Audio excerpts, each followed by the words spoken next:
you grew up fighting these fires. I did. I grew up in a family-owned business that owned and operated large air tankers. Everybody's seen the big old 4-engine airplanes on the news with the red stuff coming out of the belly. That's what we did. And I still own and operate 3 of those airplanes. But, well, when you say operate, I mean, you're not exactly fighting fires right now, are you? No. We're showing up in movies, though, like Batman. There's a plug for the new Dark Knight coming up this July, so we'll be in that. And, we're combating oil spills at sea with aircraft that were designed specifically to fight forest fires that are no longer fighting forest fires. Now, you told me before we got started that you believe they could have controlled this Gladiator fire early, correct? Yeah. The reality, we have, like you said, the largest fire in Arizona this year is burning right now, the Gladiator fire. This fire could have been extinguished in the first 24 hours if our agencies, our federal agencies, our U.S. Forest Service, our U.S. Department of Interior, had actually attacked the fire in its infancy.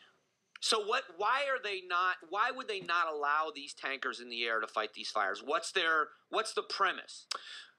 How many hours do we have? We got at least 5 minutes. It started when I was in the 2nd grade. Oh, no.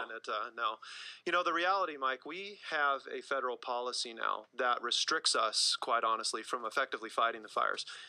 50 years ago, there was World War II era bombers made into air tankers. And as recently as 2002, there was over 45, I believe, large air tankers, which is over 3,000 gallons in the western U.S. alone, that would do nothing but respond to fire on federal lands. Arizona, by the way, you know how much of Arizona is actually federal land? Not many people know this. It's a pop quiz. How much? 74%. Wow. 74% of this state is owned by the federal government. So not only is the state not allowed to respond to these fires when they ignite, the federal government has to form a response team, and they have to get all their trailers in place, and then they have to set up a command center, and then it has to grow over certain acreage to actually qualify for federal funds. And then by the time they actually respond to the fire, it's out of control.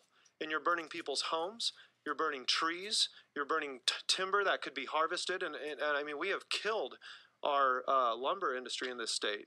And this fire, let's go back to last year. What happened, and because Greer is such a picture postcard center in Arizona, they kind of got, and there's some people that, old Arizona people that have homes up there, it became bigger news because of the area that burned. But that was not only preventable necessarily. We could have gotten to that faster if it had been state-owned and not a federal project. We could have. And if you remember, as recently as this last legislative session, even Senator Sylvia Allen, she introduced legislation trying to get the federal government to relinquish control of a lot of the land back to the state, because the state could respond to these fires.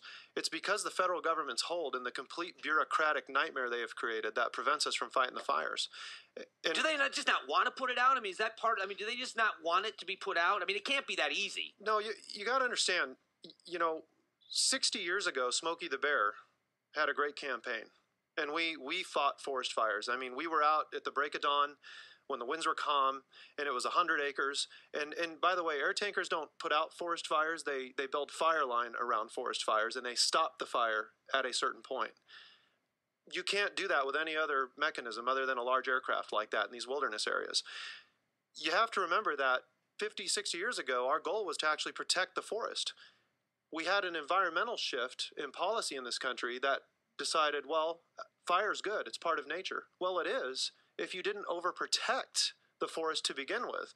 So not only did they effectively kill the logging industry in our state through regulation, through burdensome regulation, which put it out of business, they actually prevented firefighting entities from going in and putting out the fires once they started burning in these overgrown areas. So now the fire burns so rapid and so hot, it destroys everything in its path, including game and lakes and streams and people's homes and roads and power lines, and it does 100 times more damage than it would have done if it was a natural fire that actually slowly moved through the forest like was by design. Okay, so then the story that's broken, USA Today had a story that the U.S. Forest Service has awarded a contract and we're going to start thinning the forest.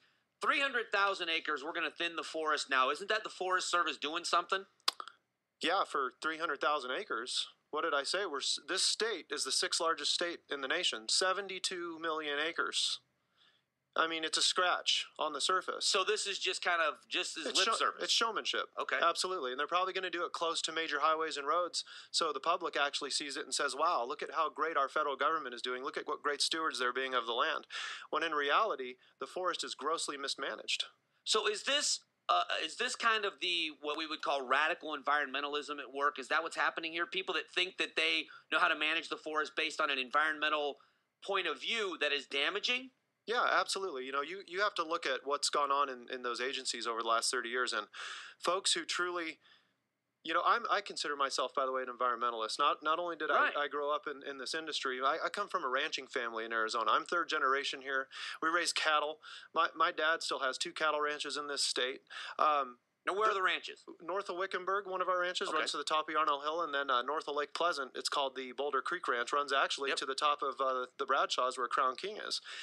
And, you know, those are the great environmentalists and stewards of our land, the ones who actually take care of the land and pick up the garbage and graze the beef cattle, not in excess, but just enough to keep the grass down and those different types of things. You had a movement in this environmental sector of the government where these people who were quite honestly just protectionist have now risen to the top, and they are in upper level management positions, and they're setting policy. These are people even appointed by our own president who sit in office as the head of the Department of Interior, as the head of the USDA, the head of the Forest Service, that set these policies. I mean, you know, I have a letter with me that's written by the California delegation who's very concerned about this same thing happening in their state. Barbara Boxer signed this letter. Wow. Your favorite senator, yeah, right? She's one of my favorites. You know, Barbara Boxer gets it. It's not that difficult to figure out. You either let us utilize the resources we have or protect them. But you don't protect them and then let them burn and destroy them. All right, so I've got to take a break. If people want to find out more about you and about just really kind of what you're about, because I know that you're actually running for an office, how do they find you? I am. I'm running for Congress in the new 9th Congressional District. They can go to www.granthamforcongress.com. Click on the participate button there, and we'll sign you up for our email updates. Okay. And you can call the campaign anytime. Right. Be happy to talk. Here's a guy that's a pilot himself, and he is also grew up in this industry. I just thought you'd want to find out the rest of the story, that it's not just what happens before the fire starts, but now after they start, these policies are just as dangerous. We're KFYI. We'll be back in a moment.